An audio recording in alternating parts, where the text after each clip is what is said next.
بسم الله الرحمن الرحيم والحمد لله رب العالمين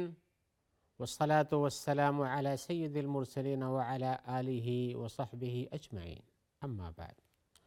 محترم ناظرین کرام، احکام دین کا پروگرام پیش خدمت ہے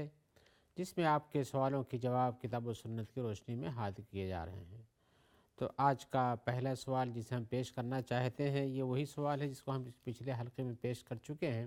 لیکن اس کا جواب بڑا مختصر ہم نے دیا تھا، جبکہ وہ ہمارے سماج اور معاشرے میں یہ چیز پائی جاتی ہے اور اس میں لوگوں کے لیے پریشانیاں پائی جاتی ہیں۔ ہمارے بھائی کا سوال یہ تھا کہ ہم بچپن میں اپنے گھر سے کچھ پیسے چرا لیتے تھے اور اسی طرح سے کچھ اوروں کے ہاں سے بھی کچھ چیزیں اٹھا لیتے تھے، اور انہیں لینے کے بعد ہم انہیں یہ نہیں کہ اچھی چیزوں میں خرچ کرتے تھے بلکہ حرام کاموں میں خرچ بھی کرتے تھے، اور اس کے ذریعے سے ہماری زندگی بڑھتی رہی۔ یوں سمجھیے کہ ہم نے غلط طریقے سے زندگی گزارا اور حرام چیزوں سے اپنے آپ کو پالا اور وہی پہنا اور وہی کھایا۔ لیکن اب ہمیں اللہ نے ہدایت دی تو ہماری سمجھ میں بات نہیں آتی ہے کہ ہم اس سے کیسے چھٹکارا پائیں گے، جبکہ وہ لوگوں کے حقوق اور اموال ہیں۔ اس کے بارے میں انہوں نے پوچھا تھا اور لمبا سوال لکھا تھا، لیکن اس کا خلاصہ یہ ہے جو ہم نے آپ کو پیش کیا ہے۔ تو چاہتے ہیں کہ اب میں حقوق العباد سے کیسے بری الذمہ ہو سکتا ہوں، اور اسی طرح سے کیا اس بری الذمہ ہونے کے لیے انہی تک لوٹانا ہی ضروری ہے یا کوئی اور راستہ ہے جس سے ہم اس نجات پا سکتے ہیں، جس کے ذریعے سے نجات پا سکتے ہیں۔ تو ہم بتانے چاہتے ہیں کہ سب سے پہلے یہ ہے کہ حقوق العباد کے بارے میں سوچنا چاہیے کہ حقوق العباد بڑی اہم چیز ہے۔ آپ سے جو غلطی ہوئی اب اس کا حل یہ ہے کہ ان چیزوں کو جن کا تعلق حقوق العباد سے ہے ان کو پھر سے لوٹانے کی کوشش کیجیے،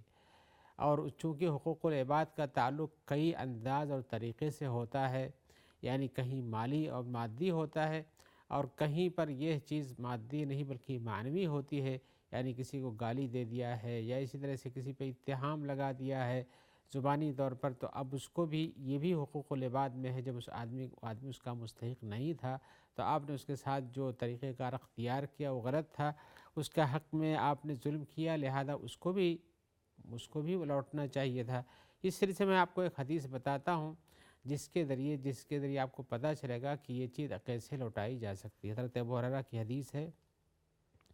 وہ کہتے ہیں کہ رسول اللہ صلی اللہ علیہ وسلم نے فرمایا ہے، اور یہ حدیث بخاری شریف میں ہے، کیا فرمایا ہے، من كانت له مظلمة لأخيه من عرضه أو شيء فليتحلله منه اليوم قبل ان لا يكون دینار ولا درہم۔ جس کسی انسان کے پاس اپنے کسی بھائی کی عزت یا کسی اور چیز کے بارے میں ظلم و زیادتی پائی جاتی ہو تو چاہیے کہ آج ہی اسے حل کر لے، قبل اس کے کہ وہ دن آئے جس میں درہم و دینار نہیں ہوں گے۔ ان کان له عمل صالح اخذ منه بقدر مظلمته، وہاں پہنچ کر اگر اس کے پاس کچھ نیک عمل پائے جاتے ہیں، یعنی ظالم کے پاس،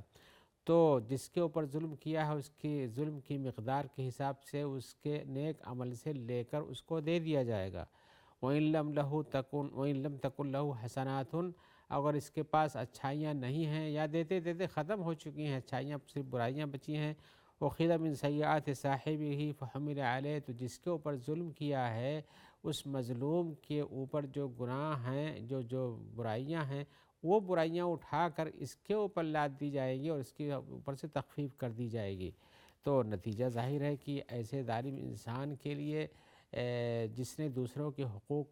کو دبایا ہو، چاہے وہ عزت و آبرو میں سے ہو یا کسی اور چیز میں سے ہو، یہ حقوق وہاں واپس کرائے جائیں گے، لیکن اللہ کے رسول فرماتے ہیں کہ قبل اس کے کہ وہ دن آئے دنیا ہی میں اس کا انتظام کر لو۔ اور اسی صورت میں جو آدمی گناہ کرتا ہے، کسی بھی قسم کا گناہ ہو، چاہے حقوق اللہ میں سے ہو چاہے حقوق العباد میں سے ہو، تو اس پر حقوق اللہ اگر ہیں تو ان میں سے اس کے اوپر جو توبہ واجب ہے کہ ہر گناہ سے توبہ کرے اور اس معصیت سے اس گناہ سے لوٹ جائے، نہ کرے، اس پر ندامت کا اظہار کرے اور پکا ارادہ کرے کہ اب یہ نہیں کرے گا۔ یہ تو حقوق اللہ سے متعلق تھی، لیکن اگر بندوں کے حقوق بھی لیا ہے تو ان میں یہ تینوں چیزیں ہیں اپنی جگہ پر، کہ اسے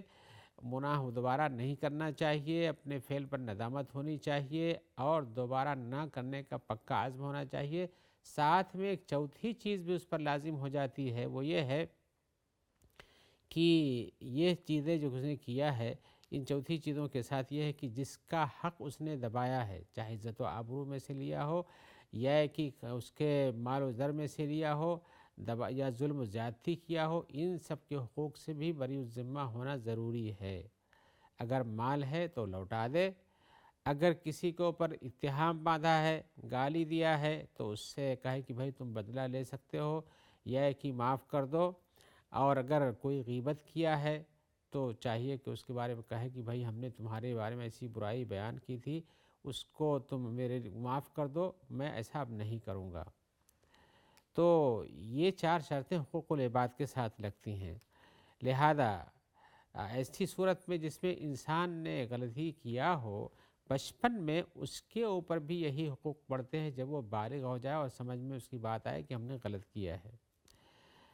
چاہے یہ چوری اس نے کسی اور سے کیا ہو، حتیٰ کہ اپنے گھر میں بھی چوری کیا ہو، یعنی باپ کا مال لے لیا ہو، بھائی کا مال لے لیا ہو، ماں کے پیسے سے خرد برد کیا ہو، ہے جس کا مال اسی کا ہے، لہذا آپ کو خرد برد کا حق نہیں بنتا ہے جب تک کہ اسے اجازت نہ لے لیں اس کے مال سے لینے کی۔ لہذا ان کا بھی ہو تو ان کے بارے میں بھی آپ کو یہ نہ کوئی سوچے کہ چلو یہ چوری ووری تو کسی اور گھر سے ہوتی، اپنے گھر میں کیا چوری ہوتی، نہیں ہوتی ہے۔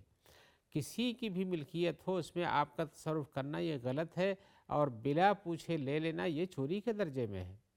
لہذا ان سے بھی آپ کو معاف کرانا ہوگا۔ ہاں یہ اتنی بات ہے کہ آپ کے خرچے کی چیز تھی، کہیں رکھی ہوئی چیز تھی، اور ایک یہاں سے لوگ خرچہ کرتے تھے، آپ نے پوچھا انہوں نے خرچہ کر لیا، تو یہ مسموح چیز تھی، ان کی نظر میں اس پر کوئی مواخذہ نہیں تھا، تو یہ اتنی گنجائش تو ہے، لیکن آپ جس چیز کو حفاظت سے رکھتے تھے اور اس میں سے آپ نے اٹھا لیا تو یہ غلطی کیا ہے،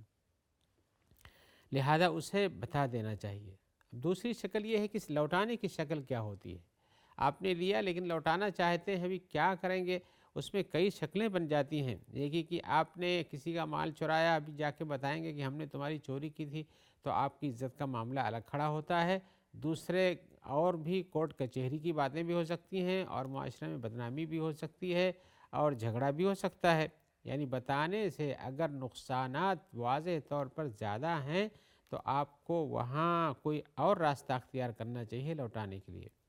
یعنی اس مال کو کسی اور کے واسطے سے لوٹائیے جو اس پر دباؤ رکھتا ہو کہ بھائی پیسہ لے لو، اس نے جو لیا تھا، اور کچھ کہنے سننے کی ضرورت نہیں ہے، یا کسی کو ڈالیے جو مصالحت کرا دے یا ایسا کچھ پہنچا دے، یا اگر آپ کو یقین ہے کہ ہمارے ہی جانے اور کہنے سے کوئی بات نہیں ہوگی تو آپ کو خود کر لینا چاہیے۔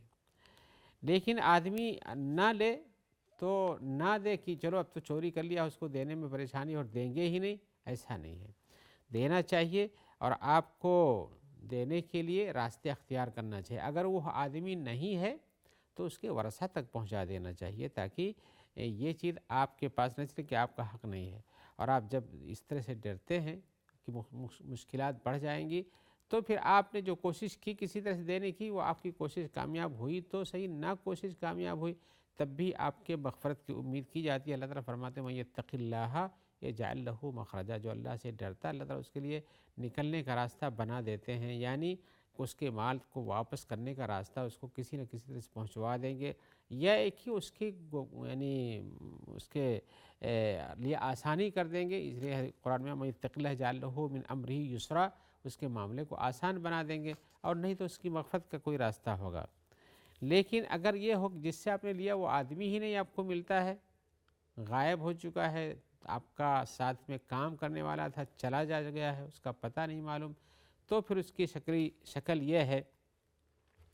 کہ آپ لوٹا نہیں سکتے، اس کو پا نہیں سکتے ہیں، تو آپ کو چاہیے کہ اس مال کو اتنے مال کو صدقہ کر دیں، اس کی قیمت لگائیں، اتنے درہم و دینار روپے سے صدقہ کر دیں، اور اگر وہی چیز بے نہیں ہے تو بھی صدقہ کر دیں، اس لیے کہ آپ کے پاس اس کا رہنا مناسب نہیں ہے۔ ایسی صورت میں اب آپ نے جب اس کو واپس لوٹا دیا اور کسی طرح سے اور نہیں ملنے پر واپس لوٹانے کی کوشش کی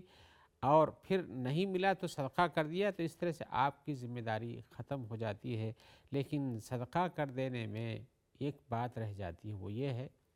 کہ صدقہ آپ کریں گے یہ آپ اس کی اجازت سے تو نہیں کر رہے ہیں، اس کے نہ ملنے کی وجہ سے کر رہے ہیں، لیکن بالفرض مان لیجئے کہ وہ آدمی آپ کو مل گیا اور آپ سے اس نے مطالبہ کیا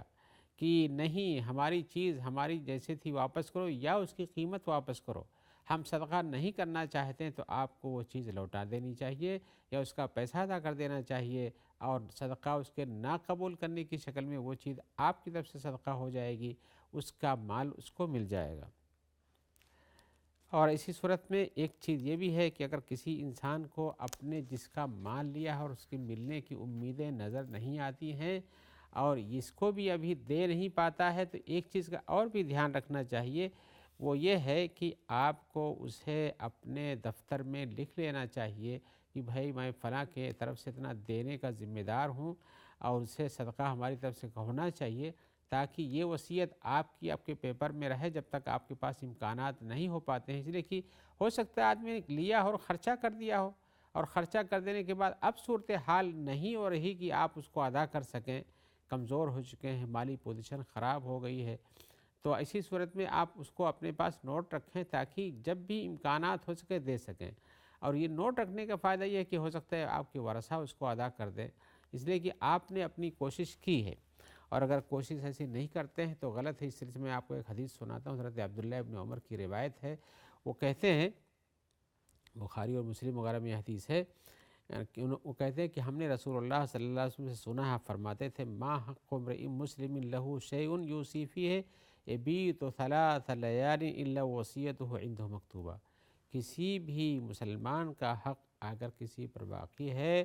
جس میں وصیت کرنا چاہتا ہے تو اسے 3 رات بھی نہیں گزرنا چاہیے مگر اس کی وصیت اس کے پاس لکھی ہوئی موجود ہونی چاہیے۔ اور اسی لیے حضرت عبداللہ ابن عمر کہتے ہیں کہ میرے پاس اس کے بعد سے کوئی بھی ایسی رات نہیں گزری جب سے ہم نے سنا ہے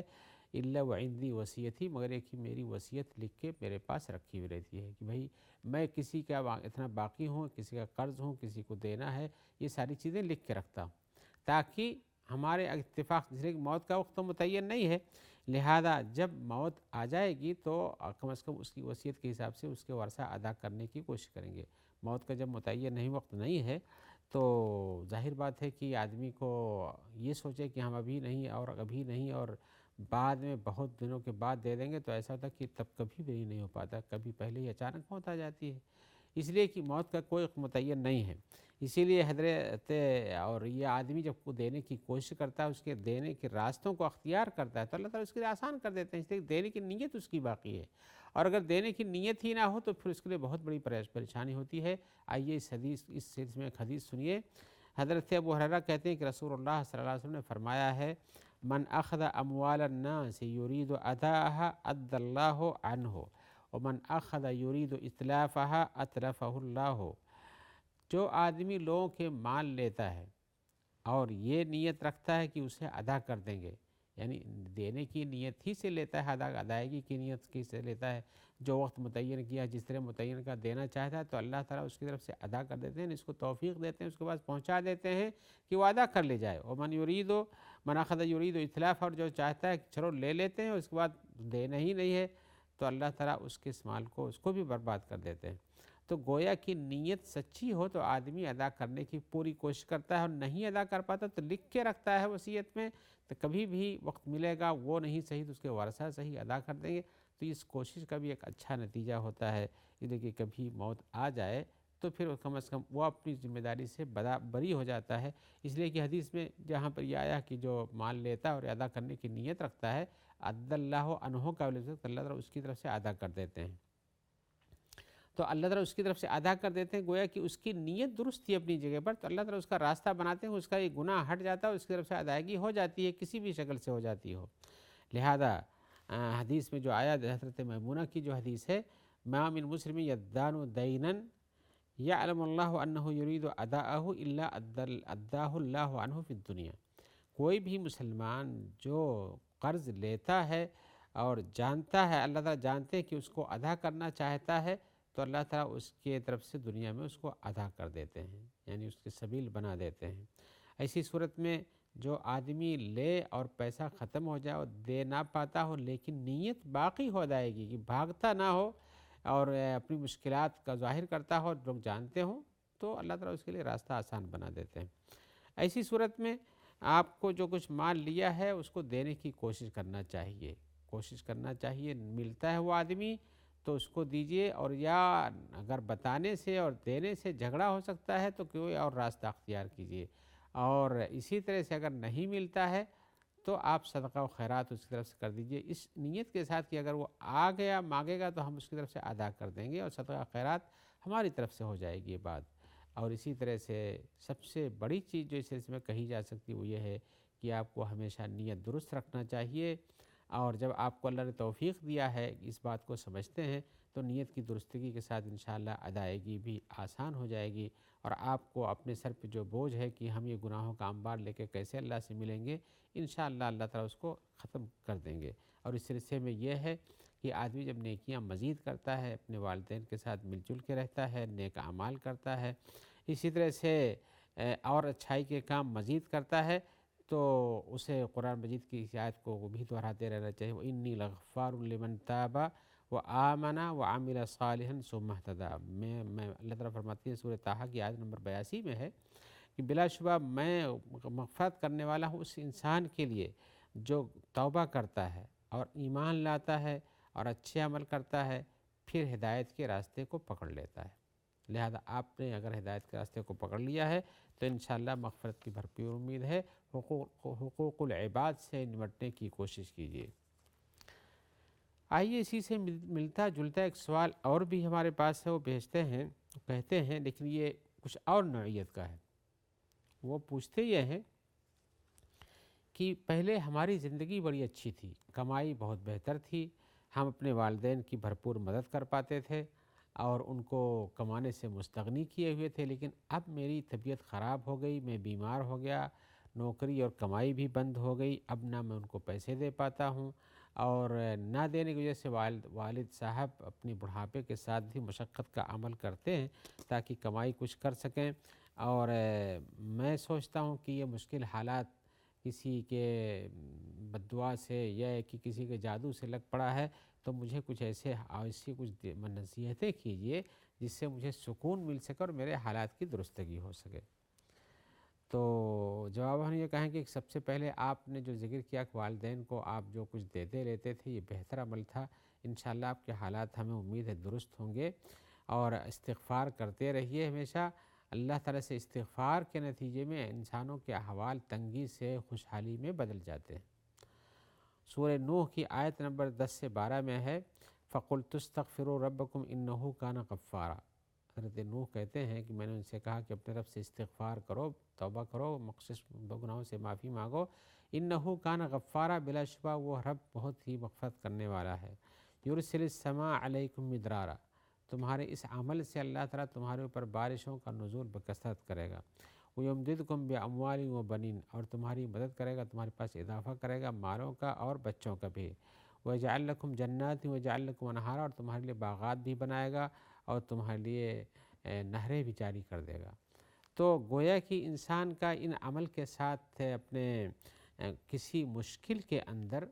پڑ جائے آدمی تو اسے استغفار کا راستہ اختیار کرنا چاہیے۔ نیکی کرتا ہے اس نیکی کو جاری ساری رکھنا چاہیے، اور اگر وہ نیکی کسی مشکل کی وجہ سے بند ہو چکی ہے تو استغفار کا راستہ تو کبھی بند نہیں ہوتا ہے، استغفار کا راستہ جاری رکھنا چاہیے۔ حضرت نوح نے جو فرمایا کہ استغفار کرو گے، اللہ سے مغفرت چاہو گے تو تمہارے لیے بہت سی آسانیاں آسمان سے اتر کے آئیں گی، لہذا اسے جاری ساری رکھنا چاہیے۔ لیکن البتہ آپ نے جو نصیحتیں اور وصیتیں طلب کی ہیں انشاءاللہ ہم کسی اور مجلس میں آپ کو بتائیں گے، لیکن آج اسی بات پر کہ آپ ہمیشہ استغفار پہ لگے رہیے اور اچھے کام کرنے کی کوشش کیجیے، اسی پر اکتفا کرتے ہوئے آج کے اس مجلس سے اجازت چاہتے ہوئے امید رکھتے ہیں کہ جلد ہی آپ سے ملاقات ہوگی، جہاں پر آپ کے سوالات ہوں گے اور ہماری جانب سے ان کے کتاب و سنت کی روشنی میں نصیحتیں اور جوابات حاضر رہیں گے۔ جب تک کہ اجازت چاہتے ہو ہم دعا گو ہیں کہ اللہ تعالیٰ آپ کو اور جو لوگ آپ تک اس پروگرام کے پہنچانے میں مددگار ہیں اور تعاون دیتے ہیں، سب کو اللہ تعالیٰ اپنی عافیت میں رکھے اور اچھا بدلہ عطا فرمائے۔ والسلام علیکم ورحمۃ اللہ وبرکاتہ۔